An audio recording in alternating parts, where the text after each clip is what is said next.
Hello and welcome to Eureka Nerd. I'm Will Davis, free of all the nasty pathogens that I was harbouring last time. And I'm Leah Richards, now carrying all of them. Yay! Yeah, that's the explanation for why I sound all gravelly. This time round is... I think it has a certain charm to it. The rhinovirus is in residence.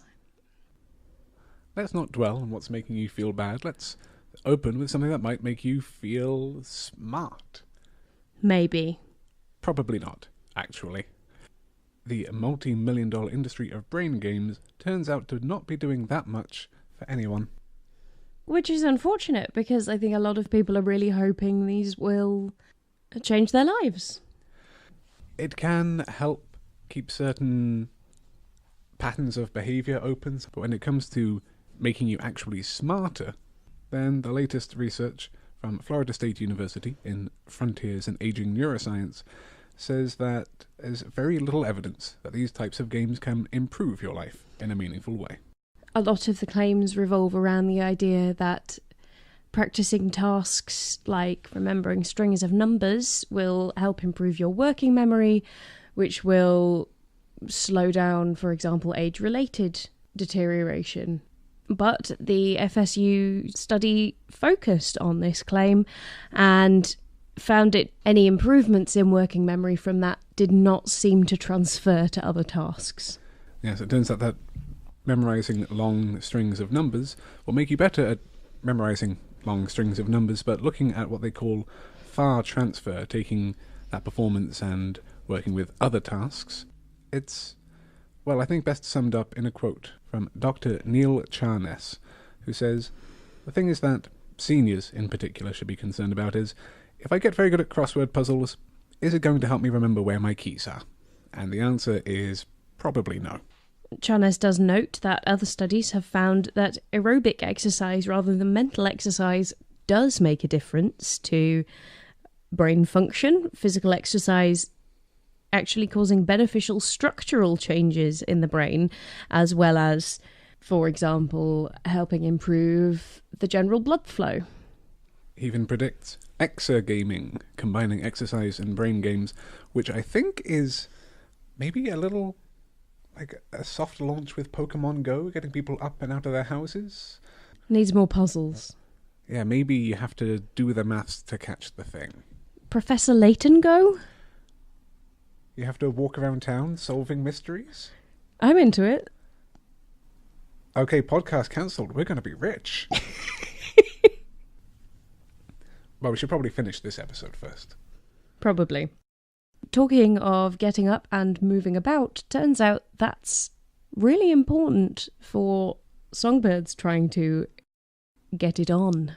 There is a video for this. If any of you listening to this want to see just how a bird moves in order to make other birds enticed into its loving embrace, then... I mean, warning, it does end with bird sex, but since bird sex is usually just sitting on top of each other for 2 minutes and then looking very embarrassed, it's not necessarily NSFW. Research from Hokkaido University is looking at not just the dancing, but also the order of the dancing and how it encourages mating in songbirds.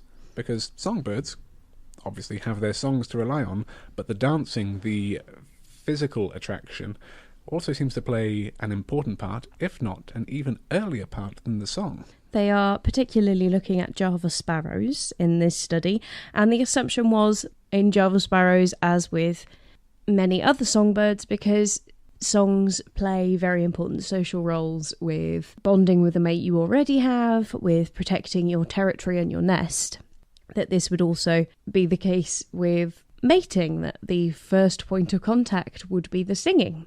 Turns out, at least in Java sparrows, that's not necessarily the case.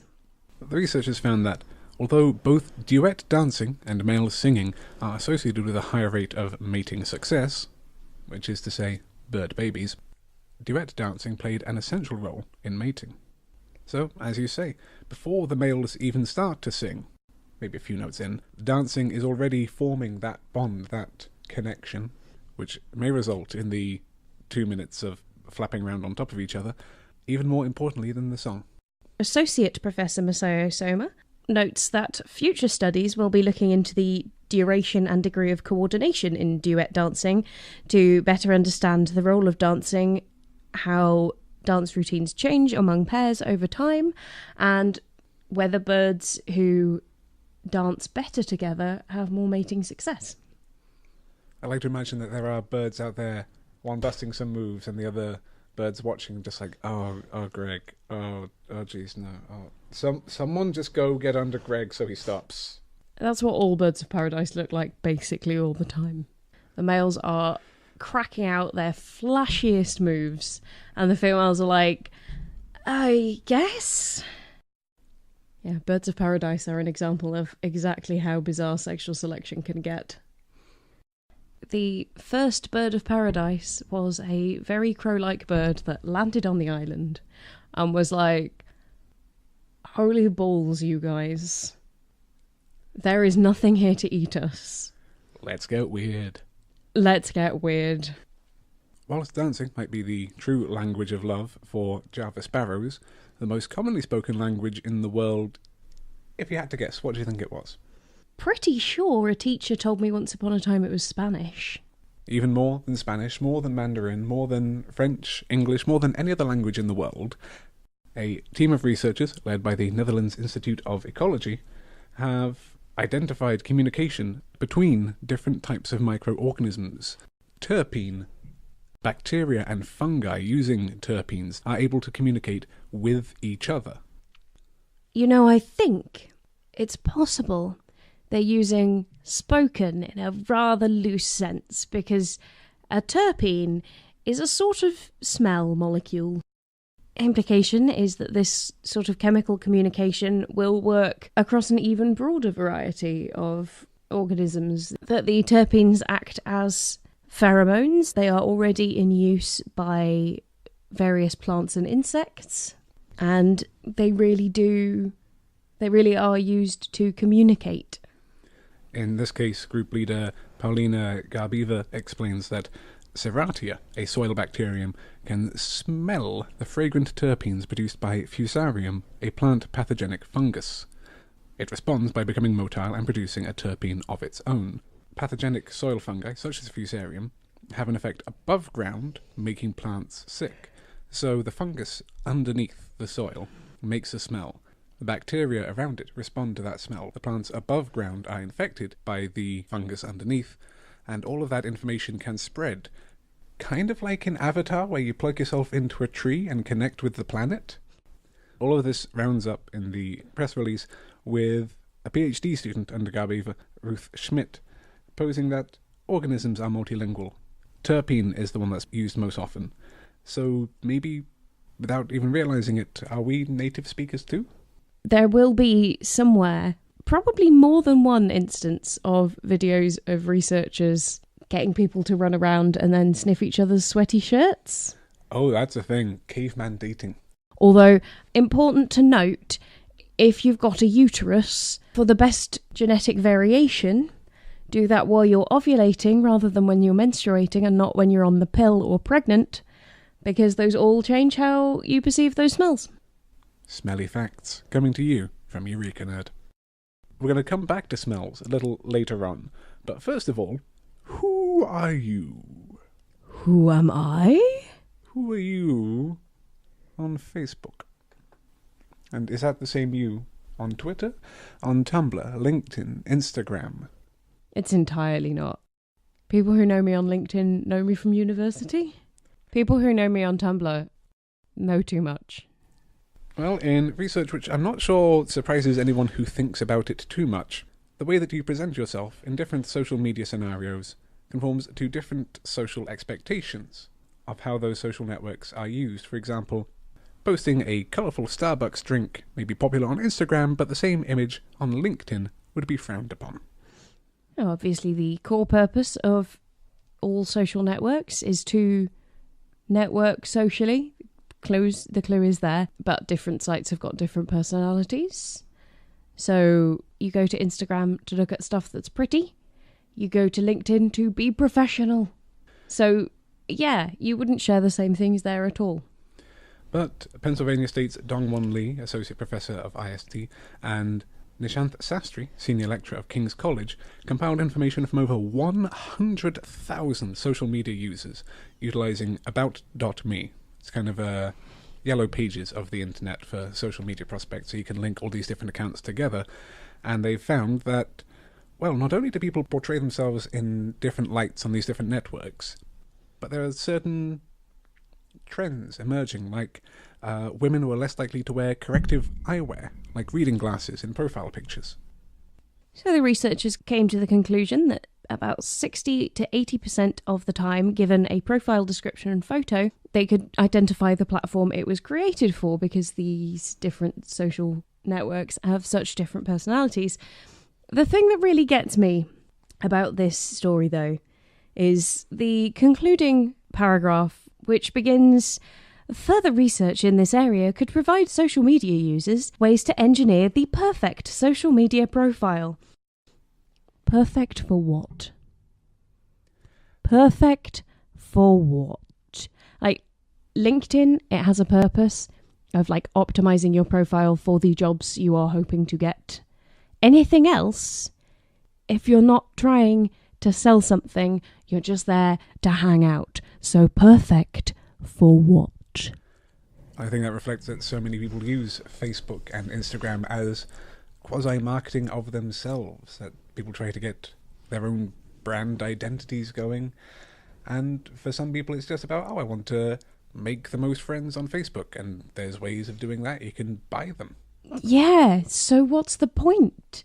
I mean, when you've got people like the influencers on Instagram who are making like real good money by just sort of being fashionable and beautiful, then it's maybe one thing if you're aspiring to a lifestyle of living entirely off like luxury fashion freebies. But if you're just, I want to connect with my friends and peers and share things that interest me socially and be sociable, then it all starts to sound a bit Black Mirror, doesn't it? And that's supposed to be warnings of how badly this can go. But it all does get a little bit hollow. Yeah. I'm not ready for the cyberpunk dystopia. I don't know how to hack anything. I would value honest communication over an engineered perfection. And that aspect seems to translate to community engagement, encouraging the use of vaccines in children as well, according to the latest research from a community health cooperative led by Kaiser Permanente. The study is looking into a new approach for reducing vaccine hesitancy, which is parents being concerned about vaccine safety, delaying or skipping childhood vaccines. So after that now completely debunked study that linked the MMR vaccine to autism, there has been a significant rise in cases of measles, mumps and rubella in the populations where it landed hardest. And the reason we vaccinate for these things is they can be potentially deadly.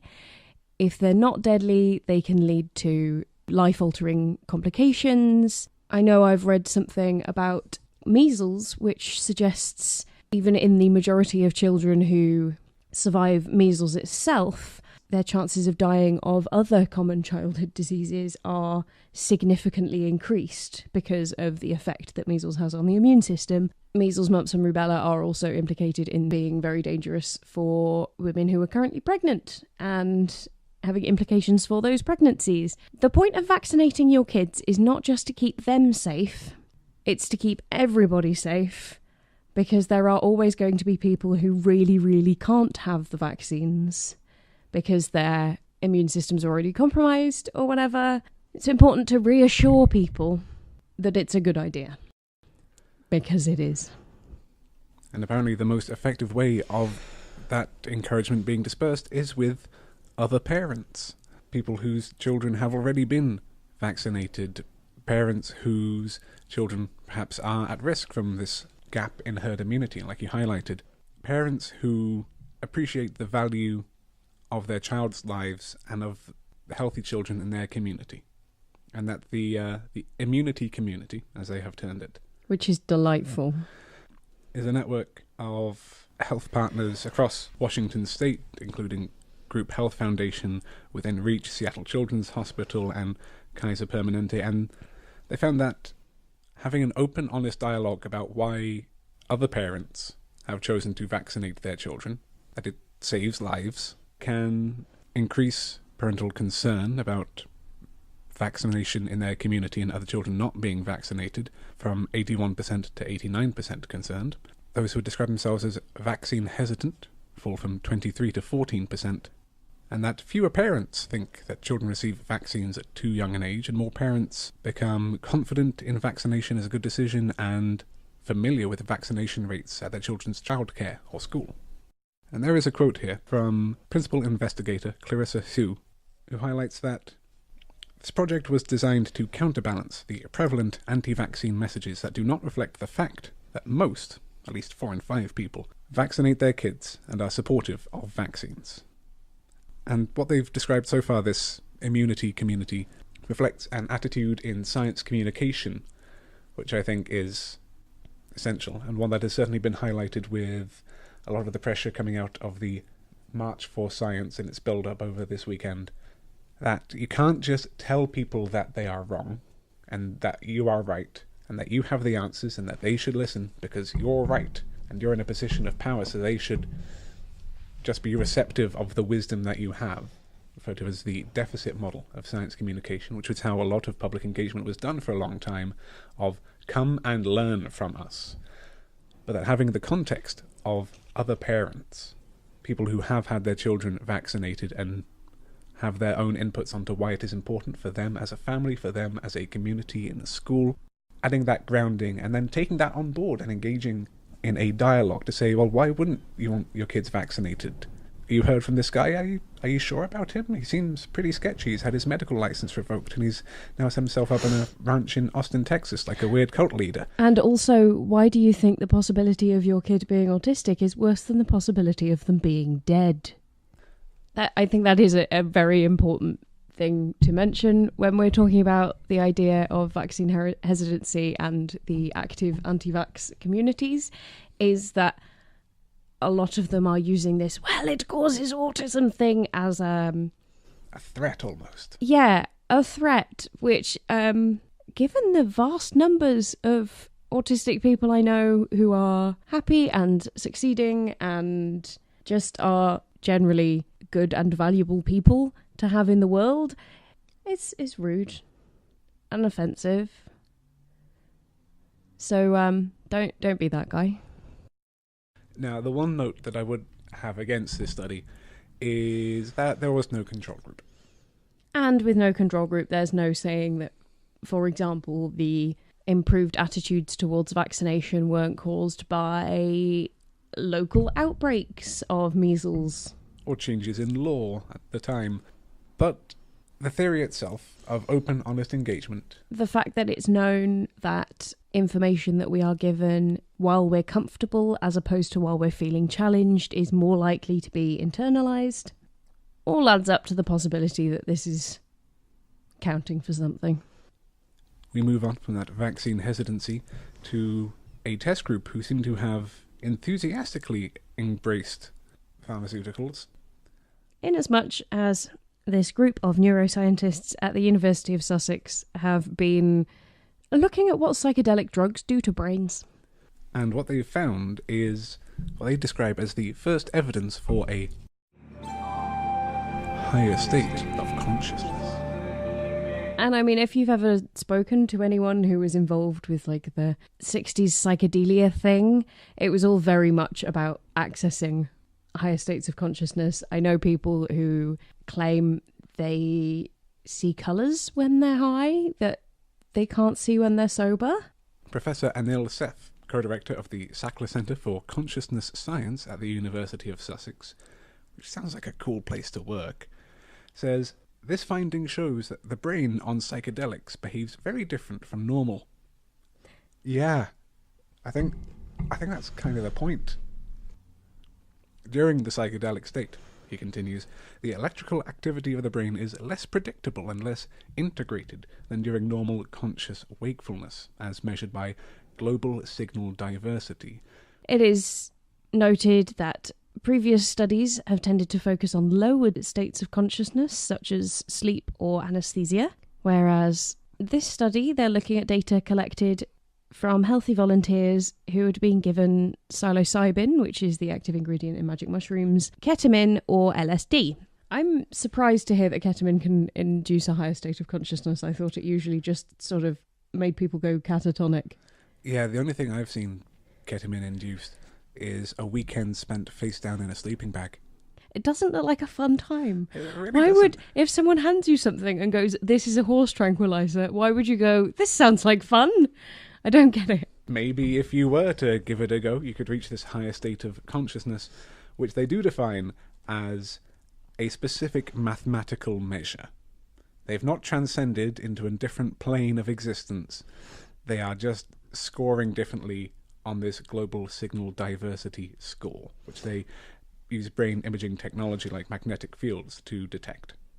And essentially, the psychedelic brain state is a distinct pattern of activation from sleeping or normal waking brain states.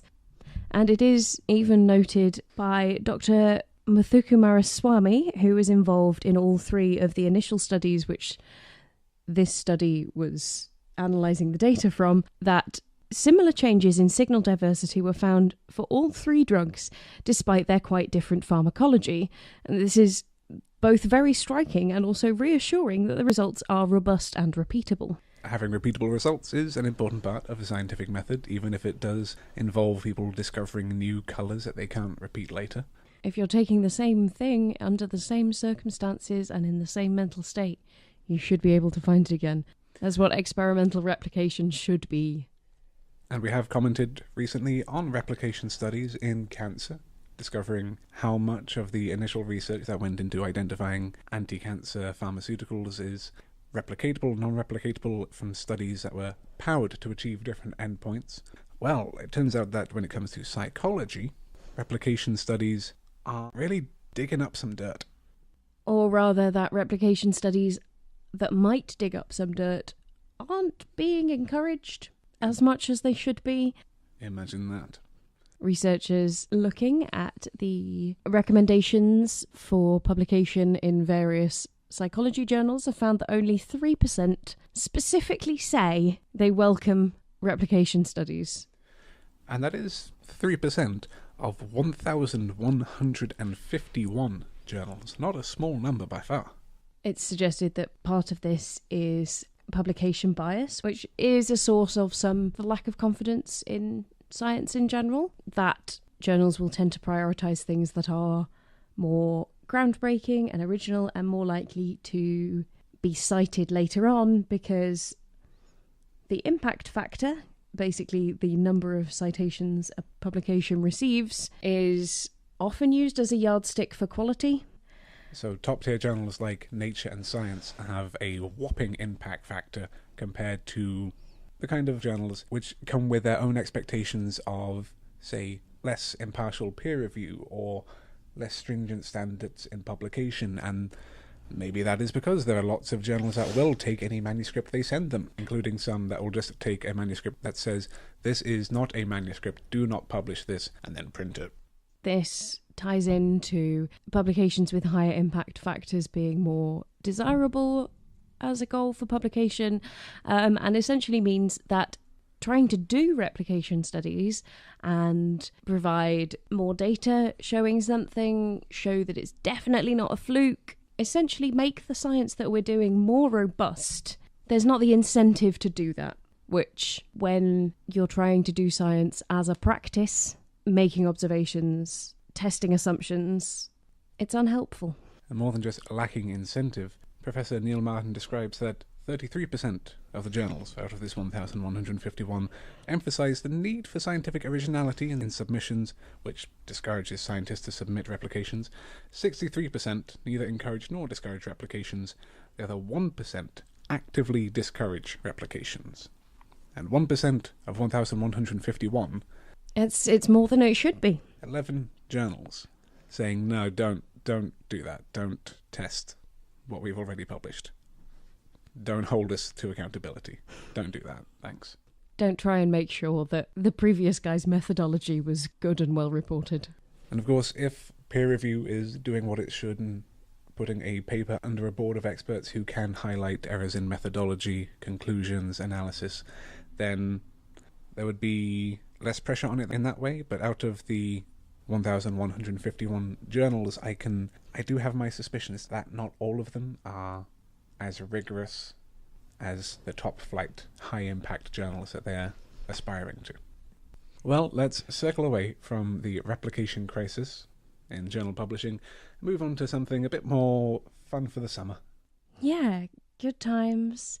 You know, hanging out by the pool, maybe you're getting a lilo, maybe you're playing with a beach ball. It's all great fun. And what's that smell?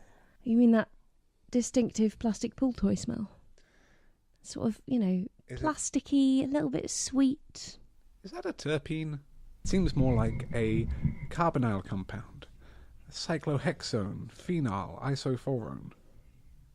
You know, the kind of stuff which it turns out that the plastics in pool toys are decaying into and might be critical in higher concentrations in children's toys, according to the latest research in analytical and bioanalytical chemistry.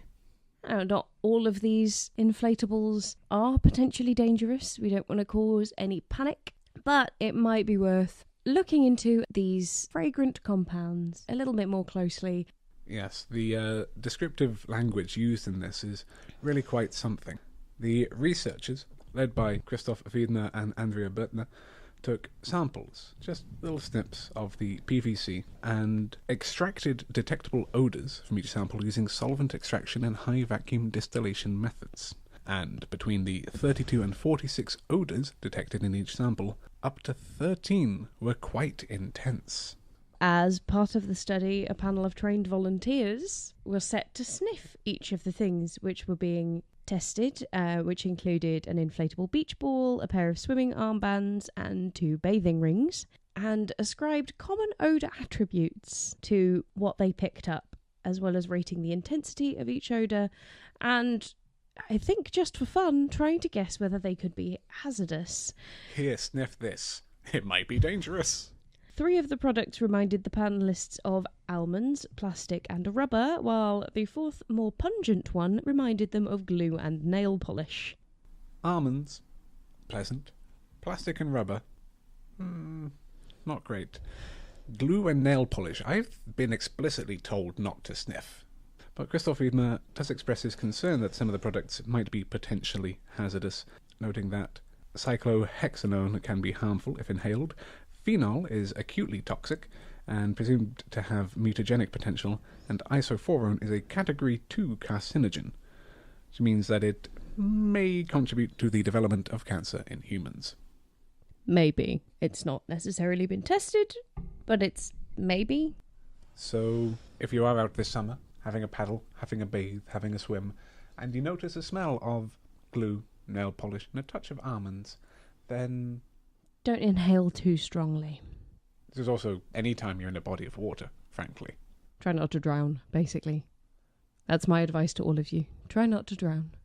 Good advice, because too much moisture can lead to extinctions, according to new research from the University of Adelaide, which has linked melting of glaciers around 11 to 15,000 years ago with the extinction of megafauna, including giant sloths and saber-toothed cats. Melting glaciers and permafrost essentially cause a lot more persistent moisture in, for example, a formerly lush grassland and turn it into bogs, which are quite challenging for a mammoth to traverse, and thereby break up populations of grassland megafauna and cause a lot of trouble in your ecosystem.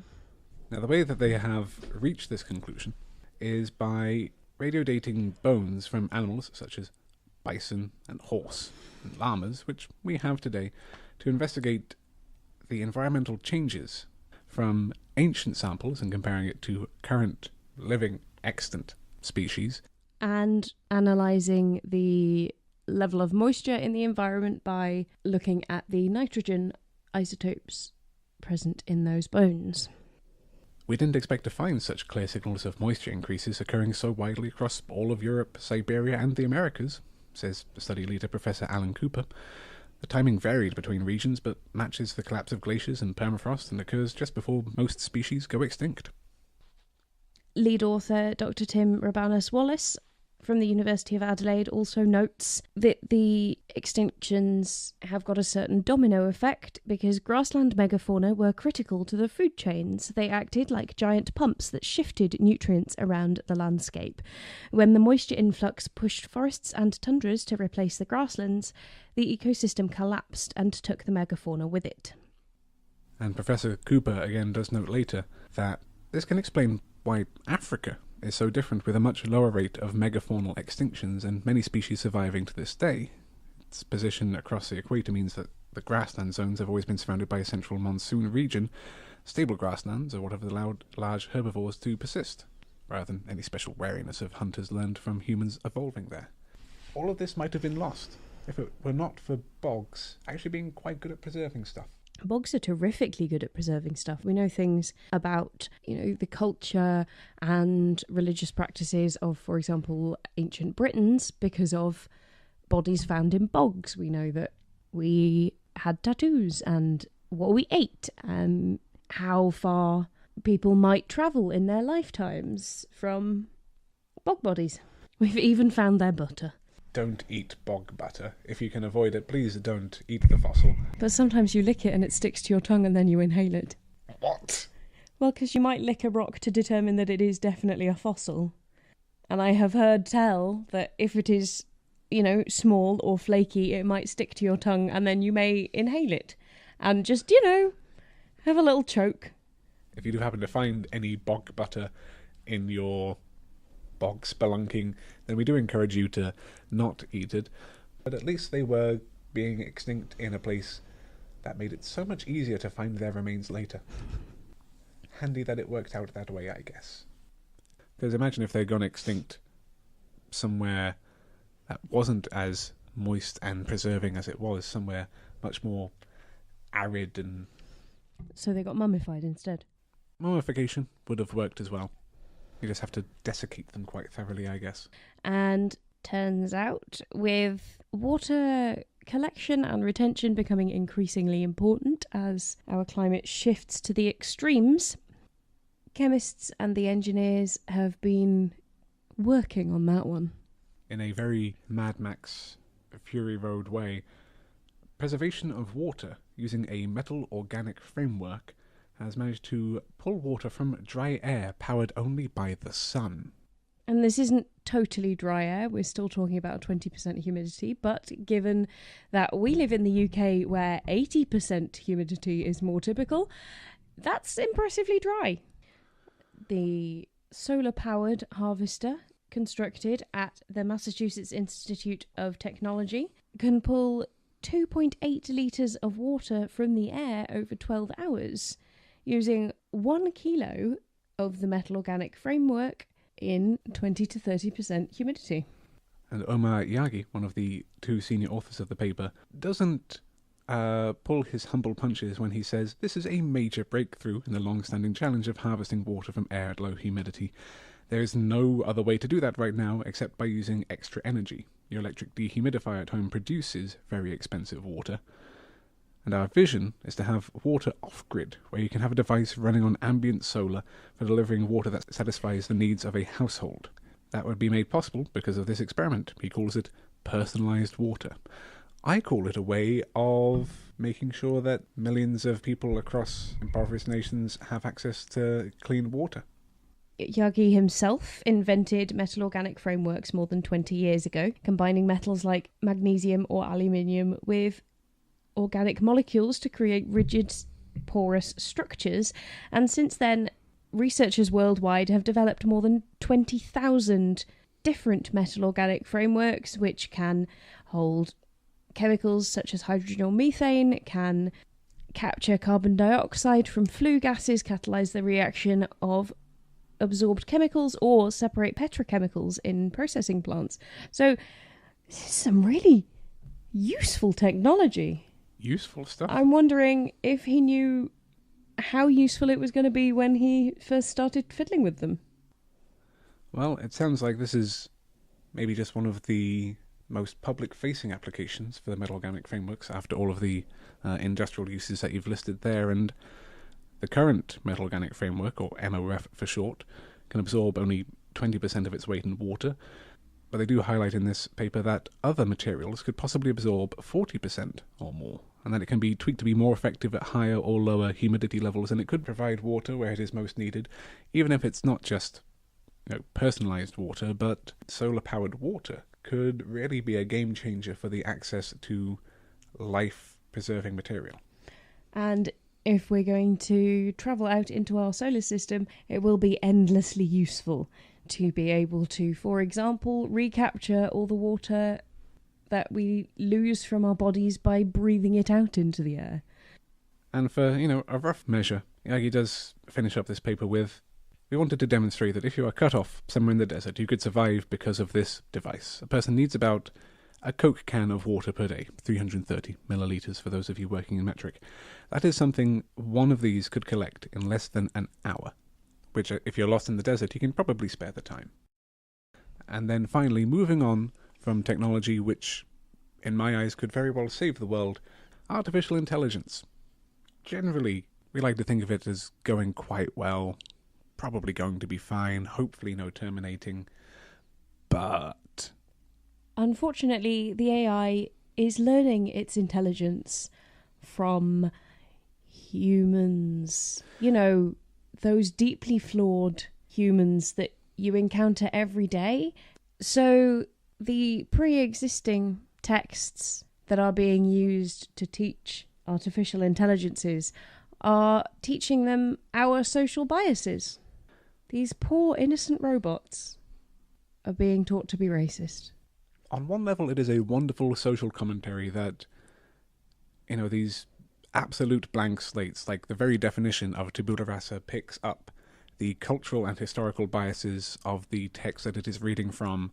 A racist and sexist society, one that has these prejudices inbuilt, endemic to it, and are passing it on to our robot children. Like associating flowers with pleasant and insects with unpleasant as one cultural mores, but when it comes to gender, woman and girl are associated more than male words with art compared to mathematics. And the AI system was more likely to associate apparently European American names with pleasant words than it was African American seeming names. Which follows on neatly from so many articles of research which have linked job application successes with having a white passing name. So, as we have mentioned before, when the end of the world does come, sorry, we probably could have done better, but we were too busy teaching the robots to be jerks. And on that ever so charming note, that's just about all we've got time for today. But I'll just leave you with these two mind benders. That scientists find risk of lead exposure comes from both ends of a gun. I mean, if you're firing a lead slug with lots of heat, you're likely to get some of that vapour up in your tubes. Or a very acute case of lead poisoning. By acute, you mean sharp, right? Or that sexist and anti-gay jokes are actually just about men feeling threatened. Yeah. Yeah, it is.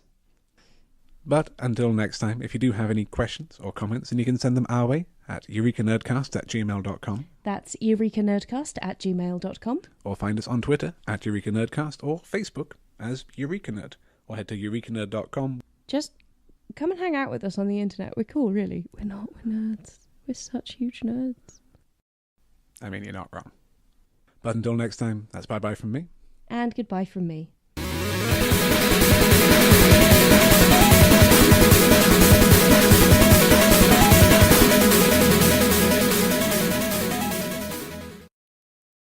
My car's magic missile.